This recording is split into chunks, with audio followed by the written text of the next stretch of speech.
সোনা খুঁজতে সোনা মার্গ।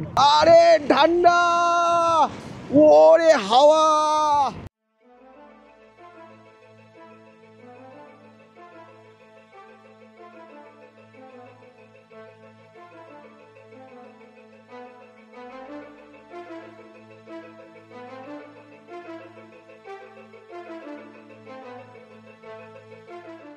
আজকের এই ভিডিওটা সেই সব দর্শকদের জন্য যারা পাহাড়ে বেড়াতে যান প্রচুর বরফ কিংবা স্নোফলে ফটো কিংবা ভিডিও করার আশা নেই। সেই সব যুবকদের জন্য যাদের দরকার একটা সলিড স্টাইলিস্ট লেদার জ্যাকেট, আর সেই সব ভোজনপ্রিয় মানুষদের জন্য যারা পছন্দ করেন হরেক রকমের ট্র্যাডিশনাল ফুড। 27 ফেব্রুয়ারি 2024, আজ বৃষ্টি ভেজা শ্রীনগর। তো বৃষ্টিকে সাথে নিয়ে আমরা বেরিয়ে পড়েছি এই সকালে। আর আমাদের আজকের গন্তব্য হচ্ছে সোনমার্গ বা সোনামার্গ। তবে নতুন গন্তব্যে যাওয়ার আগে করব কিছু খাওয়া দাওয়া। প্রত্যেকবার গন্তব্যে পৌঁছে খাওয়া দাওয়া করি, এবার শুরুতেই তো চলুন শুরু করা যাক নতুন জার্নি নতুন সকলকে সাথে নিয়ে। আমি সেই সাথে আপনারা সবাই। আমরা চলে এলাম দিলশাদ রেস্তোরাঁতে, যেখানকার স্পেশাল হারিসা। হারিসা কাশ্মীরের লোকাল ফুড, ভেড়ার মাংস দিয়ে তৈরি একরকম আইটেম, যা প্রস্তুত করতে সময় লাগে প্রায় 18 ঘন্টা। সকাল 9টা থেকে শুরু করে যা শেষ হয় পরের দিন ভোর 4টে নাগাদ। আর হারিসা খেতে গেলে খুব সকালেই আসতে হবে। বিশেষ করে শীতকালে শরীরকে গরম রাখার জন্য এই খাবার স্থানীয়দের মধ্যে ভীষণই জনপ্রিয়। হারিসা দেখতে কিংবা স্পর্শে অনেকটা কচুর শাকের মতো, তবে কচুর শাক সবুজ রঙের আর হারিসা ঘিয়ে রঙের। এই হচ্ছে হারিসা, রুটি দিয়ে কিন্তু খেতে হবে। এই হলো কাশ্মীরি ফেমাস হারিসা। এটা তৈরি হয় ল্যাম্প মানে ভেড়ার মাংস দিয়ে। আর কচুর শাক যেরকম হয় না, কচুর শাক যখন আমরা তুলি সেই কচুর শাকের মতো অনেকটা দেখতে। আর যারা হারিসা খাবেন তাদের জন্য বলে রাখবো, এটা খাওয়ার কিন্তু সাথে সাথে জল খাবেন না, মানে ঠান্ডা জল খাবেন না, গরম জল খেতে পারেন, গরম জল গরম চা খেতে পারেন, বা ঠান্ডা জল কিন্তু খাবেন না, তাহলে কিন্তু হজমের সমস্যা হতে পারে। আর এই হারিসা খাওয়ার সাথে সাথেই আপনাদের সাথে পরিচয় করে দিই আরও একবার। এই হচ্ছে আরিফ ভাই, যার সাথে বছরে আমার দুবার দেখা হয়। যখন আমি অমরনাথ আসি তখন, অমরনাথ যাত্রা করতেছি তখন, আর হচ্ছে যখন আমি কাশ্মীর বেড়াতে আসি। দুর্দান্ত সার্ভিস, মানে recommended by travel with Koushik. আর হ্যাঁ, যারা বাংলাদেশ থেকে দর্শক বন্ধুরা রয়েছেন তারা অনেকেই কাশ্মীর বেড়াতে আসতে চান, আমাকে বলেন যে দাদা কাশ্মীর যাবো, ভালো ট্যুর এজেন্সির নাম্বার দিন। তো নাম্বার দাদা ভিডিও ডেসক্রিপশন বক্সে, কথা বলে নেবেন, আপনাদের ট্যুর দুর্দান্ত হবে, দুর্দান্ত। আমাদের গাড়ি শ্রীনগর শহর ছাড়ার আগেই রাস্তার বাঁদিকে দেখলাম শ্রীনগরের সব থেকে বড় জামে মসজিদ। শ্রীনগর থেকে সোনামার্গ সড়ক পথে প্রায় 90 কিলোমিটার, সময় লাগতে পারে 2.5 ঘন্টার কিছু বেশি। এই সময়টা কাজে লাগালাম আমার ইনস্টাগ্রামের দর্শক বন্ধুদের মেসেজ পড়া এবং রিপ্লাই দেওয়াতে। থ্যাংক ইউ ভাই, লাভ ইউ। এই ব্রিজটা হচ্ছে নতুন ব্রিজ, যেটা সিন্ধ নদীর ওপরে রয়েছে, যেটা কানেক্ট করে হচ্ছে শ্রীনগরের সঙ্গে সোনমার্গকে। আগে এই ব্রিজটা অনেক ছোট ছিল, হ্যাঁ, তো গাড়ির খুব জ্যাম লাগতো, ওপারের গাড়ি পাস না করলে এপারের গাড়ি পাস করতো না, বাট এই ব্রিজটা বড় করে দিয়েছে। আর স্বাভাবিক, এই রুটটা এমনিতে ব্যস্ত রুট, এমনিতেও তো এটা হচ্ছে লে যাওয়ার রাস্তা। এবং একই সাথে কিন্তু যখন আমরা অমরনাথ যাত্রা করতে যাই, আমরা যে বালতাল যাই, সেই বালতাল যে বেস ক্যাম্প, সেটা কিন্তু যাওয়ার রাস্তা হচ্ছে এটাই। সো রুট কিন্তু খুব গুরুত্বপূর্ণ। ওদিক থেকে পেহেলগামের রাস্তা, মানে চন্দনবাড়ির রাস্তা, যে চন্দনবাড়ি দিয়ে অমরনাথ যাত্রা হয়, আর এই রাস্তা ধরে হচ্ছে বালতাল যাওয়ার রাস্তা। দুটো রাস্তা নিয়ে আমার ভ্লগস রয়েছে অমরনাথ যাত্রা 2022 এবং 23, চাইলে আপনারা দেখে নিতে পারেন। মোটামুটি এবারে যারা অমরনাথ যাত্রা করবেন তারা খুব ভালো রকম আইডিয়া এবং গাইডলাইন পেয়ে যাবেন। আর এই গাইডলাইনের সূত্র ধরেই বলবো, হোটেল এবং ফ্লাইট বুকিং করার জন্য আমি কিন্তু ব্যবহার করি হচ্ছে উইগো অ্যাপস। উইগো অ্যাপস হচ্ছে গ্লোবাল ট্রাভেল ব্র্যান্ড, বিভিন্ন কারেন্সি এবং বিভিন্ন ল্যাঙ্গুয়েজে অ্যাভেলেবেল। উইগো অ্যাপের মাধ্যমে কিন্তু ইন্টারন্যাশনাল ফ্লাইট এবং ইন্টারন্যাশনাল হোটেল বুক করা যায়। ফ্লাইট বুকিংয়ের ক্ষেত্রে আমরা যে ক্লিয়ার মাই ট্রিপ, ইজি মাই ট্রিপ, এই যে সমস্ত অ্যাপগুলো ব্যবহার করি, কোথায় ফ্লাইটের ভাড়া কত কম হতে পারে সেটা কিন্তু উইগো অ্যাপের মাধ্যমে খুব সহজেই কম্পেয়ার করা যায়। হোটেলের বুকিংয়ের ক্ষেত্রে booking.com, GoIbibo, Airbnb, এই সমস্ত যে হোটেল বুকিংয়ের সাইটগুলো আছে, কোথার থেকে হোটেল বুকিং করলে কত কম খরচ হতে পারে সেটা কিন্তু খুব সহজেই কম্পেয়ার করা যায় উইগো অ্যাপের মাধ্যমে। এছাড়াও IRCTC ট্রেনের বুকিং, ইভেন্ট বুকিং, ভিসা অ্যাপ্লিকেশনের জন্য কিন্তু উইগো অ্যাপ ব্যবহারযোগ্য। সো উইগো অ্যাপের লিঙ্ক দেওয়া থাকলো আমার ভিডিও ডেসক্রিপশন বক্সে। উইগো অ্যাপ ডাউনলোড করে ব্যবহার করে অবশ্যই কিন্তু আমাকে একটা ফিডব্যাক দেবেন। সোনমার্গ হচ্ছে এখনও 55 কিলোমিটার। সোনমার্গের 55 কিলোমিটার আগে থেকে শুরু হলো আবহাওয়ার প্রকৃতি। পূর্বাভাস ছিল যে 26, 27, 28 এই 3 দিন আবহাওয়া খারাপ থাকবে এবং সেই সাথে চলবে বৃষ্টিপাত। সোনমার্গের সঙ্গে কিন্তু আমাদের দূরত্ব অনেকটাই রয়েছে, কিন্তু তার আগে আশেপাশের প্রাকৃতিক দৃশ্য সত্যি বদলে গিয়েছে। এর আগে পেহেলগাম গিয়েছিলাম, তারপরে গুলমার্গ গিয়েছিলাম, কিন্তু আশেপাশের দৃশ্য বলছে যে গুলমার্গ কিংবা পেহেলগামের থেকেও কিন্তু সোনামার্গে বরফ বেশি রয়েছে। আর মাঝে মধ্যে টিপটিপ করে বৃষ্টি হচ্ছে, একটা স্নোফল হয়তো পেয়ে যেতে পারি। আর যদি সোনমার্গে গিয়ে স্নোফল পেয়ে যায় তাহলে তো ফাটাফাটি হবে। কিন্তু এটির সাথে একটা ভয়ও লাগছে, সেটা এই যে ওয়েদার যখন যদি খুব খারাপ হয়ে যায় তখন আবার দেখা যায় গাড়ি আটকে দিল, সামনে যেতে দিল না। এদিকে হালকা হালকা স্নোফল হচ্ছে, উইন্ডস্ক্রিনে জমা হচ্ছে, তো ওয়াইপার চালিয়ে সেটাকে সরানো হচ্ছে, কিন্তু আগের দিকে ভালো রকম স্নোফল হচ্ছে, কারণ আমি বারবার যে গাড়িগুলো আসছে না, খুব কাছ থেকে গাড়িগুলো আসছে, সেখানে ভর্তি বরফ জমে রয়েছে। প্রথমে এরকম হালকা হালকা দিয়ে শুরু হয়, তারপরে আস্তে আস্তে বাড়তে থাকে। গুলমার্গে আগের দিন স্নোফল দেখিয়েছিলাম, আজকে সোনামার্গে স্নোফল দেখাবো। আর মিশন কাশ্মীর সবসময় সাকসেস। আগের বছর যখন আমি শ্রীনগর এয়ারপোর্টে নেমে ওখান থেকে পেহেলগাম গিয়েছিলাম, একই দৃশ্য সেই ফিরে এসেছে, শুধু জায়গাটাই পাল্টিয়ে গেছে। আমি সোনামার্গ প্রোগ্রামটা প্রথমে রাখিনি, ভেবেছিলাম যে থাক, এটা যাবো না, এত বরফ দেখলাম। আরিফ ভাই বললো যে না কৌশিক ভাই, ইসকো জরুর রাখনা হ্যায়, क्योंकि यहाँ पर बर्फ़ ज़्यादा है। তো সত্যি ব্যাপক বরফ, ব্যাপক। আমি এর আগে সোনমার্গ এসেছি, কিন্তু এরকম বরফ কখনো দেখিনি। আমার হোটেলে একজন ট্যুরিস্ট আছে, ওনারাও বাঙালি, আগের দিন দেখা হয়েছিল, ব্লগে দেখেছিলাম আপনাদেরকে। তো ওনারা গতকাল এখানে এসেছিলেন, বললো আমরা থাজিয়াস গ্লেশিয়ার অব্দি যেতেই পারিনি। 0 পয়েন্ট তো অনেক পরের কথা, থাজিয়াস গ্লেশিয়ার অব্দি গাড়ি যাচ্ছে না, এত বরফ এত বরফ। সোনমার্গ এখনও 36 কিলোমিটার। আর দেখুন এই আশেপাশের দৃশ্য, কালকে রাতেই মনে হয় স্নোফল হয়েছে। কি লাগছে এই জায়গাটা, সব বরফে ঢাকা, প্রায় জমে গিয়েছে সিন্ধ নদী। কি লাগছে ভাই, কি লাগছে, স্নোফল, চারিদিকে বরফ আর ঠান্ডা। আরো জোরে হোক স্নোফল। আরও জোরে হোক স্নোফল। আমার অন্তর থেকে বেরিয়ে আসা এই কথাটা প্রকৃতি দেবী হয়তো শুনে নিয়েছিলেন। তারপর যা দেখিয়েছিলেন তার বর্ণনা দিতে গেলে আমার কাছে ভাষাও কম পড়ে যাবে। সোহেল ভাইকে বললাম, ভাই গাড়ি থামাও, আমি আর জাস্ট নিতে পারছি না। এইরকম একটা পরিবেশ, চারিদিকে স্নোফল হচ্ছে, এত বরফ এত বরফ, এই জায়গায় গাড়ি না দাঁড় করালে আর নিতে পারছি না। গাড়ি দাঁড় করাও, একটু স্নোফল এনজয় করব, একটু আশেপাশে ফটোগ্রাফি করব, ভিডিওগ্রাফি করব, জাস্ট অসাধারণ অসাধারণ। আগের বার যে পেহেলগাম গেছিলাম, পেহেলগামের থেকেও এখানে বেশি বরফ। কাল রাত্রে এখানে স্নোফল হয়েছে, আজকে সকালেও এখনও স্নোফল হচ্ছে। আর এখানে স্নো পুরো ফ্রেশ, একটু নোংরা নেই, একদম তুলোর মতো। কি দারুণ লাগছে না, আমি বোঝাতে পারবো না। 23 সালের কাশ্মীরের থেকেও 2024 সালের কাশ্মীরের এক্সপিরিয়েন্স আরও ফাটাফাটি। এখানে এরকম স্নোফল, এত বরফ, তাহলে আগে যখন যাবো, এখনও 36 কিলোমিটার হচ্ছে সোনামার্গ, তাহলে সেখানে কি লেভেলের বরফ হয় ভাবতে পারছেন? পেহেলগামে বরফ পাইনি, পেহেলগামে স্নোফল পাইনি, মন কোথাও খারাপ ছিল। গতকাল গুলমার্গে পাওয়ার পরে মন শান্ত হয়েছিল, কিন্তু আজকে মন দুরন্ত হয়ে গিয়েছে এখানে স্নোফল দেখে। হেভি স্নোফল, হেভি স্নোফল, সামনে রাস্তা পুরো সাদা, কিছু দেখা যাচ্ছে না। আরে এত স্নো, এত মেঘ, সূর্যকে আজকে আর বেরোতে দিচ্ছে না। বাট আমি নিজেকে কোনো মতে গাড়ি থেকে বের করে নিয়েছি, কারণ এই দৃশ্য দেখে নিজেকে আটকে রাখা যায় না। সামনে দেখুন সব সাদা হয়ে গেছে স্নোফলে, এত স্নো এত স্নো। এ অনুভূতি জানি না কতটা আপনাকে বোঝাতে পারছি। বোঝানো তখনই সার্থক হবে যখন আপনারা আসবেন আর এনজয় করবেন এই ভূস্বর্গের সৌন্দর্য, এই স্নোফল। আরে ঠান্ডা, ওরে হাওয়া। সোনমার্গ এখনো 13 কিলোমিটার। একটা ভালো খবর আছে, সেটা হচ্ছে স্নোফলটা অনেকটা কমেছে আর ওদের দেখাও মিলেছে। আর সকালে যে একটা ঘোলাটে মেঘলা আবহাওয়া ছিল না, সেটা কিন্তু কেটে গিয়েছে। জানি না এই জায়গাটা নিচু বলে কিনা, কারণ আমরা এর আগে যখন আসছিলাম ওই রাস্তা ধরে, ওই জায়গাটা একটু উঁচু ছিল। এই জায়গাটা কিন্তু অনেকটাই নিচু, একদম প্রায় নদীর সমতলে।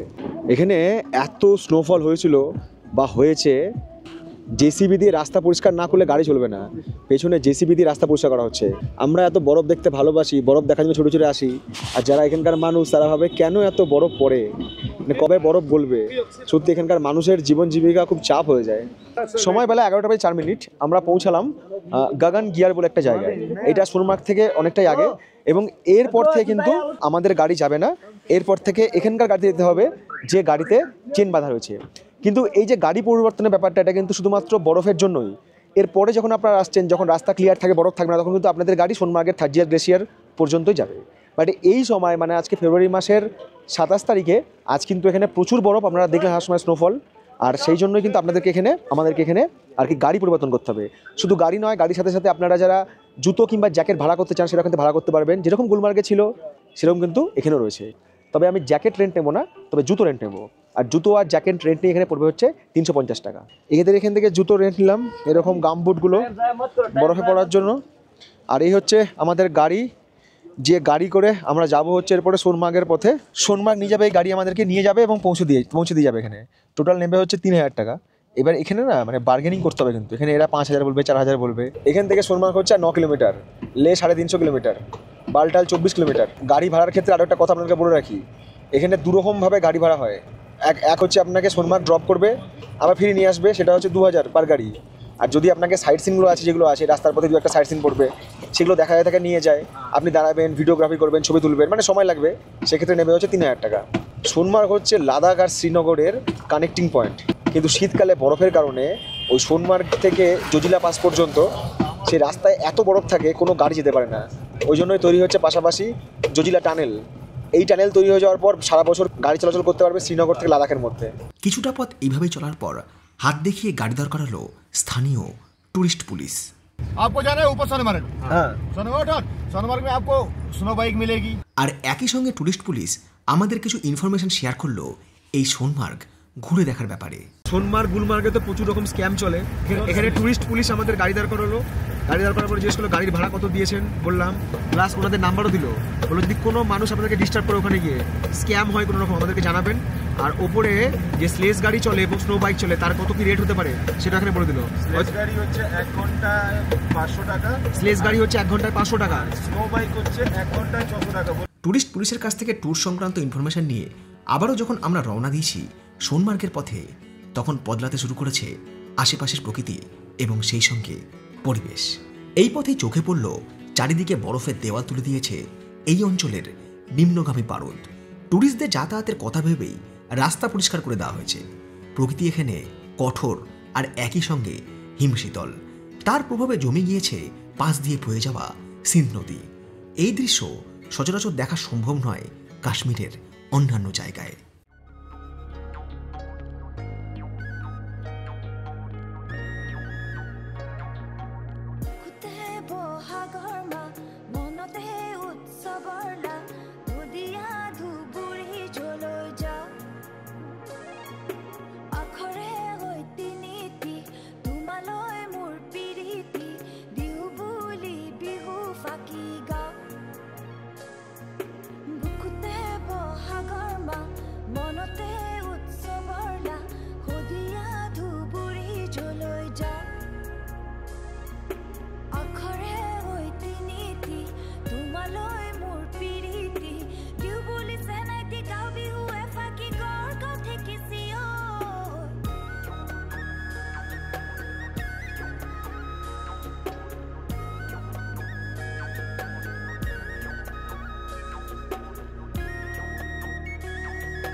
প্রকৃতির ভালোবাসায় যদি হারিয়ে গিয়ে থাকেন তাহলে বলবো এই ভালোবাসাও বাঁধাহীন ছিল না।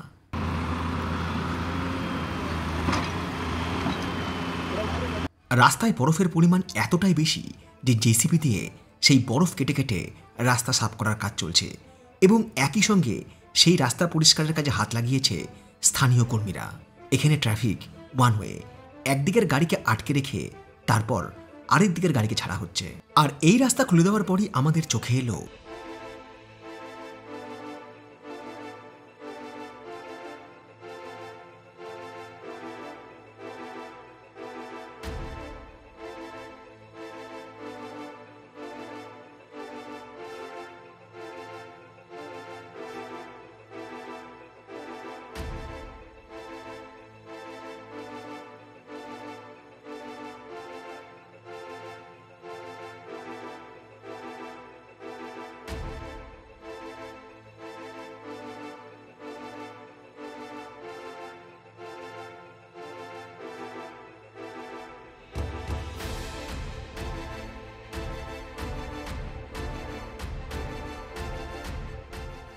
Sonamarg development authority.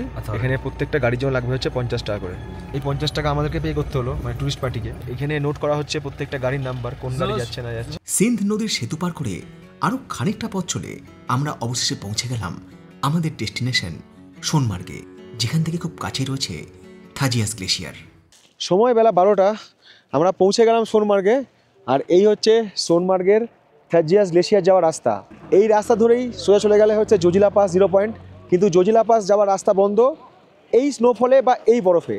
তবে একটা কথা আপনাদেরকে বলবো, যেটা আমার মনে হলো, যে ট্যানমার্গ থেকে গুলমার্গ 10 কিলোমিটার রাস্তা অনেকটা দুর্গম, মানে অনেকটাই পথ। কালকে এর আগের পর্বে আপনারা দেখেছেন, সেক্ষেত্রে গাড়ি ভাড়া ছিল হচ্ছে 2500 টাকা। কিন্তু গগনগিয়ার থেকে সোনমার্গ পর্যন্ত এখানে কিন্তু রাস্তা অতটাও বেশি নয় বা অতটাও দুর্গম নয়। এখানে কিন্তু কর্মীরা রাস্তা সাফ করে দিচ্ছেন, ট্রাফিক জ্যামও নেই, রাস্তা অনেকটাই চওড়া। এখানে গাড়ি 3000, এটা আমার মনে হচ্ছে তুলনামূলক বেশি। এটা যদি মোটামুটি 1000-1200 বা 1500 হতো তাহলে ঠিক ছিল। এখানে দোকানিরা খাবার দাবার নিয়ে আর কি রেডি হচ্ছে, চা, কফি, ম্যাগি, ডিম সব কিছুই পাওয়া যাচ্ছে। আর সেই সঙ্গে হালকা হালকা স্নোফলও শুরু হয়েছে। জুতো কিন্তু এখানেও ব্র্যান্ড পাওয়া যাচ্ছে, জুতো কিংবা জ্যাকেট আপনারা এখানে এসে রেন্ট নিতে পারবেন। আর এখান থেকে থাজিওয়াস গ্লেশিয়ার হচ্ছে 7 কিলোমিটার। বছরের অন্যান্য সময় কিন্তু এই জায়গা থেকেই পনি পাওয়া যায়, যে পনি করে আপনারা দেখতে যান থাজিয়াস গ্লেশিয়ারে যেখানে বরফ রয়েছে। বাট এখন পনির কোনো গল্প নয়, এখন এখান থেকে রয়েছে স্লেজ গাড়ি এবং সেই সাথে হচ্ছে স্নো বাইক। যদি আপনারা নাও যান থাজিয়াস গ্লেশিয়ারে তাহলেও কোনো ক্ষতি নেই, কারণ চারিদিকে যা বরফ রয়েছে। আপনারা যদি এখানেও ঘন্টাখানেক সময় কাটান বা খেলা করেন বরফ নিয়ে বা স্নোফল পেয়ে যান, তাহলে কিন্তু পুরোপুরি পয়সা শোধ, অদ্দূর যাওয়ার দরকারই নেই। এক পয়েন্ট का ले रहे हैं 600, दूसरा पॉइंट का ले रहे हैं 1200। এই জায়গায় গাড়ি থেকে নামার পর কিছু দালাল টাইপের লোক এসে আমাদের বোঝাতে শুরু করলো স্নো বাইকে বিভিন্ন পয়েন্ট ঘুরিয়ে দেখানোর মতো লোক ঠকানো কথা, আর একই সঙ্গে সেই পুরাতন বুলি বজরঙ্গি ভাইজান শুটিং স্পট, যদিও বাস্তবে তেমন কিছুই নেই। আর একটা কথা মনে রাখবেন, যে শেয়ার গাড়ি চড়ে আপনারা আসছেন সেই গাড়ির চালক কিন্তু এদের সাথে মিলে ঝুলে রয়েছে। উইন্টারে কাশ্মীর আসছেন তারা কিন্তু আপনাদের ট্যুর প্ল্যানে সোনমার্গকেও রাখবেন, পেহেলগামেও রাখবেন, গুলমার্গকেও রাখবেন এবং একই সাথে আরও একটা জায়গায় আমি যাব, এটা এর পরে আসবে, সেই জায়গাটাকেও রাখবেন। সেটা আমি পরের পর্বে আপনাদেরকে বলে দেবো। বয়েল अंडा भी है, कॉफी है, चाय है, केक है। हमें चाहिए 2 चाय, शक्कर बहुत कम और करबी चाय। এখানে ম্যাগি হচ্ছে 70 টাকা আর নরমাল চাই হচ্ছে 20 টাকা। আমরা একটু স্পেশাল চা নিলাম, তার জন্য আমাদের দিতে হবে হচ্ছে 25 টাকা করে। বাংলা বলতে পারেন তো? हम कहाँ से आए हैं पता है आपको? হ্যাঁ, এখানে বাংলা বললে কাশ্মীরে এসে যে বাংলা বলবে তাকেই বলা হবে আপনি বাংলাদেশ থেকে এসেছেন, কারণ বাংলাদেশের দর্শক বন্ধু কাশ্मीर প্রচুর আসেন। नहीं, बांग्लादेश में मेरा बहुत सारे ऑडियंस है, वो लोग तो आएंगे, वो लोग आते ही रहते हैं, लेकिन मैं तो कोलकाता से भी नहीं आया, बांग्लादेश से भी नहीं आया। मैं 200 किलोमीटर दूर कोलकाता से मुर्शिदाबाद से आया। मुर्शिदाबाद, ठीक है, मुर्शिदाबाद हाँ मुर्शिदाबाद। মুর্শিদাবাদের বিড়ি আর মুর্শিদাবাদের লেবার সর্বত্র। বাই দ্য ওয়ে, আমিও তো একটা লেবার। ভুট্টা ভুট্টা মাত্র 50 টাকা, 50 টাকা 50 টাকা। আরে এসে মোমো বিস্তাসি, চারিদিকে বড় পাঁচমহল, তার মধ্যে মোমো বিস্তাসি। যারা আপনারা মোমো খেতে ইচ্ছুক তারা এখানে চলে আসুন। আজ মনে হচ্ছে ফুড ব্লগ এখানে স্টার্ট করে দেবো। চা খেলাম, চা খাওয়ার পর ইচ্ছে হলো ভুট্টা খাই। এত বরফ না, চারিদিকে স্নোফল হচ্ছে, এখানে মনে হচ্ছে দাঁড়িয়ে এটা খাই ওটা খাই, মানে কি বলবো, অন্যরকম অনুভূতি। আর দেখুন আজকে ভুট্টাতেও কিন্তু স্নো জমছে, আর ওদিকে সূর্য বেরো করছে, এবার বেরোতে পারছে না। আমাদের চা পর্ব, ভুট্টা পর্ব শেষ।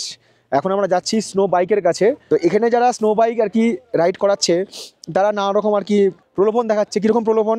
এই পয়েন্টে নিয়ে যাবো 3000 টাকা দিবেন, ওই পয়েন্টে নিয়ে যাবো 1500 টাকা দেবেন, এরকম কিছু বলছে। এইটা বহরমপুর তো বলবে এইটা লালবাগ, তো ওটা বলবে জিয়াগঞ্জ, তো ওটা বলবে আজিমগঞ্জ। ঠিক আছে, পয়েন্ট একটাই, বরফ। বরফ ছাড়া আপনি কিছু পয়েন্ট বুঝতে পারবেন না। আর এই জন্যই বলবে যে 3 রকম 4 রকম নাম নিয়ে বলবে একটু এই টাকা দেন ওই টাকা দেন, বাট 1 টাকাও বেশি দেবেন না। বেড়ানোর জন্য খরচ করুন, বাট ফালতু খরচ করবেন না। আর এরা যে সব জুতো টুতো ভাড়া দেয় না, এই জুতোগুলো কিন্তু যতই বলুক ভালো গ্রিপ নয়, পিছলে যাবে, পিছলে পড়তে পারেন, ওই জন্য একটু সাবধান নাড়াচলা করবেন। আমি তো বাইক এই গেল, বাইক আমাদের ওয়েট করছে, আর আমরা ছেলেরা কতদিন ধরে বাইক নিয়ে ওয়েট করছি সুন্দরীদের জন্য। সুন্দরীরা মাইরি পাত্তাই দেয় না, কেউ পাত্তাই দেয় না মাইরি। তুলোর মতো ছুটে আসছে স্নো, তার মাঝে এরকম সব দাঁড়িয়ে রয়েছে স্নো বাইক। টুরিস্টরা ওইখানে গিয়ে এনজয় করছে, ফটোগ্রাফি করছে। आप 3000 को बोल रहे हैं पहले नहीं नहीं, अरे टिप तो हम किस घर में खाएंगे? टिप तो आप हमें देंगे, टिप तो आप हमें देंगे, हम कैसे टिप देंगे यार? दे दो आप, दे दो। এখানকার কিছু পাবলিকের এমনই নেচার যে বিয়ে হওয়ার আগেই ঘর ধরা টাকা চেয়ে বসে থাকবে। पहले प्रोग्राम तो शुरू करो, पहले टिप मांग रहे हो। अरे पहले तो प्रोग्राम शुरू करो, प्रथम ही टिप मांगो। हीरो नहीं हूँ, कंजूस हूँ, हिसाब देना पड़ता है ना सबका। बीबी सब पैसे का हिसाब रखते हैं, कहाँ कितना खर्च कर रहे हो सबका बीबी को हिसाब देना पड़ता है। जो डेबिट कार्ड क्रेडिट कार्ड उसी के पास ही रखना पड़ता है। बर्फ से डर नहीं लगता, बीबी से डर लगता है। তাই তো পলের মা, কাল চড়েছিলাম স্লেজ গাড়ি, আজ চড়েছি স্নো গাড়ি। মামা ভয় লাগতেছে।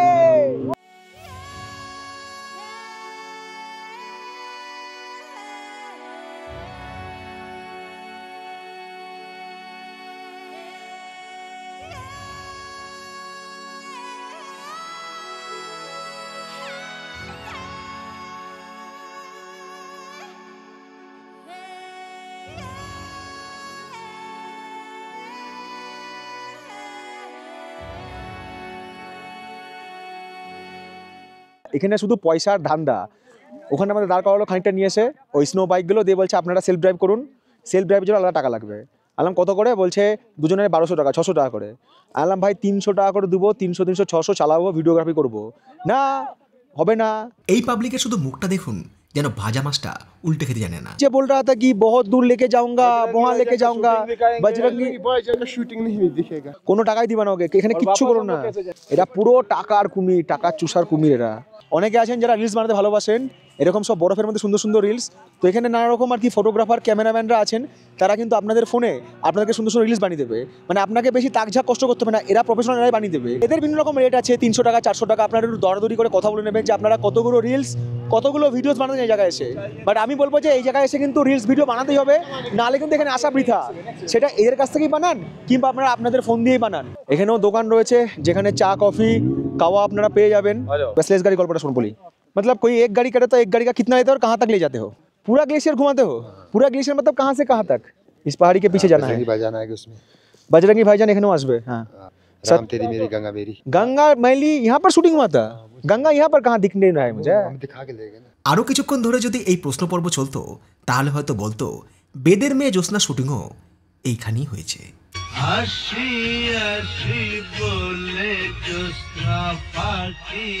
300 रुपया पर पॉइंट, जितना पॉइंट जाओ उतना उतना। এখানে স্লেজ গাড়িও রয়েছে, নানা রকম ওই একই গল্প বিভিন্ন পয়েন্টে নিয়ে যাবে। এটা হচ্ছে 300 টাকা করে পার পয়েন্ট। মানে যদি আপনি 4টে পয়েন্ট দেখেন 1200 টাকা, 3টে পয়েন্ট দেখলে 900 টাকা। আমি সবসময় বলেছি কি এটা কাশ্মীর না, এটা হচ্ছে কাশ্মীর। পকেটে ক্যাশ নিয়ে আসুন, তাহলেই সব কিছু করতে পারবেন। দেখুন দুর্দান্ত স্নোফল হচ্ছে। এটা দেখার পর আমার মনে হয় না আর কোনো অ্যাক্টিভিটি করার দরকার পড়বে। এত বরফ না, মন ভরে যাবে। মানে আর একটা বছর যদি কোনো ট্রিপ নাও হয় তাও কখনো মনে হবে না যে না বাড়িতে বসে বোরিং লাগছে। এই ভিডিওগুলো দেখে, ছবিগুলো দেখে কিন্তু সত্যি দিন কেটে যাবে। প্রচুর বরফ, প্রচুর। তাড়াতাড়ি টিকিট বুক করুন, চলে আসুন কাশ্মীরে। এই ভদ্রলোকের মতো অনেক এখানে রয়েছেন ক্যামেরাম্যান, যারা প্রফেশনাল ক্যামেরাম্যান, যারা ওনাদের DSLR দিয়ে ফটো তুলে দেন এবং সেই ফটো আপনাদের ফোনে ট্রান্সফার করে দেবে। এদের সিস্টেমটা কীরকম হয় বলুন তো? আপনি হয়তো বলবেন আমাকে 3টে ফটো তুলে দিন, কি তুলবে হচ্ছে 10টা, এবং যে ফটো দেখাবে সেটা আপনার পছন্দ হবে। তখন ওই 3টে ফটো থেকে 10টা ফটোর আর কি বাজেট উঠে যাবে। তো একটু কথাবার্তা বলে বার্গেনিং করে তারপরে কিন্তু আপনারা ফটো তুলে আপনাদের ফোনে ট্রান্সফার করবেন এবং সোশ্যাল মিডিয়ায় আপলোড করবেন। হয়ে যাও কবি, নিয়ে যাও ছবি। নেসকফি, কাওয়া দুরকম জিনিসই পাওয়া যাচ্ছে। তো আপনারা যদি শরীর গরম করতে চান, এনার্জি আনতে চান, নেসকফি বা কাওয়া যে কোনো একটা খেতে পারেন। দাম পড়বে মাত্র 30 টাকা। একটা গুরুত্বপূর্ণ ইনফরমেশন যেটা আমি ওনার থেকে পেলাম, এটা উনি বলছেন কাউকে না জানাতে। এই পয়েন্ট অবধি আসতে এটা কিন্তু 600 টাকাই রেট, ঠিক আছে, গভর্নমেন্ট রেট। এরা বাড়িয়ে বলে ফেজ 2 1200-1300। এরকম যদি ঘটনা ঘটে, উনি যেটা বললেন যে আমাদের নিচে ট্যুরিস্ট পুলিশ থেকে ফোন নাম্বার দেওয়া হয়েছে, উনি বললেন যে ফোন করে ওখানে জানাও, ওরা এসে একে বলবে এবং তোমাদের এক্সট্রা যা টাকা সেটা রিফান্ড করবে। এবং নিচে আমাদের যেমন বলেছিল যে 15 মিনিটই ঘোরাবো ফেজ 1-এ বা এরকম ব্যাপার, এরকম কোনো ব্যাপার নয় কিন্তু, ঠিক আছে। রেট এখানে ফিক্স 600 টাকা। নিচে স্নো বাইকে ওঠার সময় ওরা যে অপশান দিচ্ছিল যে আপনি ফেজ 1-এ যাবেন না ফেজ 2-এ যাবেন, বাস্তবে ফেজ 2 বলে কোনো কিছুই নেই। একটাই পয়েন্ট আছে যেখানে স্নো বাইক আপনাকে ড্রপ করবে এবং সেখান থেকেই পিক আপ করবে। ওরা আমাদের ফেজ 2-তেই নামিয়ে দিয়েছে। এটা নর্মাল রেটই হচ্ছে 600 টাকা। 600 টাকা government rate, pick and drop, to and fro, ঠিক আছে, যাওয়া এবং আসা। ভয় লাগে এরকম বরফে, দেখা যায় ভেতরে ভাস্কর ঢুকে গেলাম, পুরো ফাঁপা। আরেকটা জিনিস আপনাদেরকে বলি, এখানে এত বরফ তো স্নোফল লাগাতার হচ্ছে, স্নোফল কিন্তু থামেনি। সেই সাথে মারাত্মক গরম লাগছে, কারণ সূর্যের যে তেজ না, পুরো শরীর জ্বলাচ্ছে। এবার আমাকে জ্যাকেট খুলতে হবে।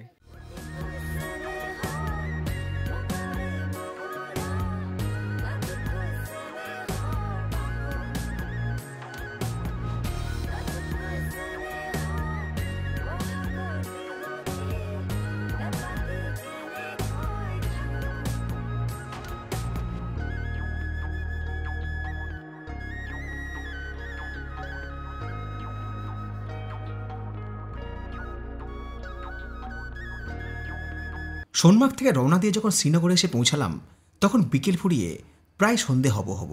কাশ্মীরে এসে কিছু নিয়ে আর না নিই, জ্যাকেট অবশ্যই নেবো, কারণ আমাদের ওখানে যে সমস্ত জ্যাকেটগুলো বিক্রি হয় সব ফুমের জ্যাকেট। আমার দরকার হচ্ছে অরিজিনাল লেদারের জ্যাকেট। লেদারের জ্যাকেট হচ্ছে ছেলেদের একটা গর্ব, মানে লেদারের জ্যাকেট আর রয়্যাল এনফিল্ড বাইক। ये साइज बड़ा होगा ना मुझे? किसके, आपके लिए चाहिए? मेरे लिए हाँ। हाँ, आप ट्राई कर सकते। এই দোকানে বিভিন্ন ধরনের জ্যাকেট রয়েছে, তার দামও ভিন্ন ভিন্ন। তবে কোনটা লেদার আর কোনটা ফোম সেটা বুঝে নিতে হবে। জ্যাকেট ছাড়াও পুরুষ এবং মহিলাদের বিভিন্ন শীতের পোশাক, ব্যাগ, মানি ব্যাগ, বেল্ট সব কিছুই রয়েছে। কথা বলে জানলাম এখানে পছন্দ মতো ডিজাইনের জ্যাকেট বানিয়েও দেওয়া হয়, সময় লাগে 2 থেকে 3 দিন মতো। আর লেদারের জ্যাকেট সঙ্গে রয়্যাল এনফিল্ড বাইক আর রেব্যানের সানগ্লাস হলে নেক্সট ইয়ার ভ্যালেন্টাইন ডের সকালটা কীরকম হতে পারে সেটা আশা করি বলে দেওয়ার দরকার নেই আমার ইউথ অডিয়েন্সদেরকে। এটা কোনো প্রমোশন নয়, আপনারা একবার আসুন, দেখুন, যদি ভালো লাগে তবে একবার নিয়ে যেতে পারবেন। অন্তত কাশ্মীর থেকে অনেকে শপিং করে নিতে চান, আমি চাইবো যে সবসময় আপনার অরিজিনাল জিনিস নিয়ে যান, ডুপ্লিকেট না নিতে হয়। কারণ আমি অনেকদিন আগে একবার এসেছিলাম, ডুপ্লিকেট মাল নিয়েছিলাম, 2 বছর পরার পরে পুরো রোয়া উঠে গেছে। আর এটা কেমন সার্ভিস দিয়েছে সেটা পরের বার কাশ্মীরে বুঝতে পারবো। কেনাকাটার পর্ব শেষ, এবার একটু খাওয়া দাওয়ার পর্ব হবে। কাশ্মীরের ওয়াজবান খাবো। তো যে রেস্টুরেন্টে এসেছি, রেস্টুরেন্টের নাম হচ্ছে মুঘল দরবার। আর যারা দর্শক তাদের জন্য প্রশ্ন, এই রেস্টুরেন্টে আমি এর আগে কবে এসেছিলাম, মানে কোন ব্লগ দেখানোর সময় আমি এই মুঘল দরবার রেস্টুরেন্টে এসেছিলাম? মনে হচ্ছে আমার বিয়ের তত্ত্ব।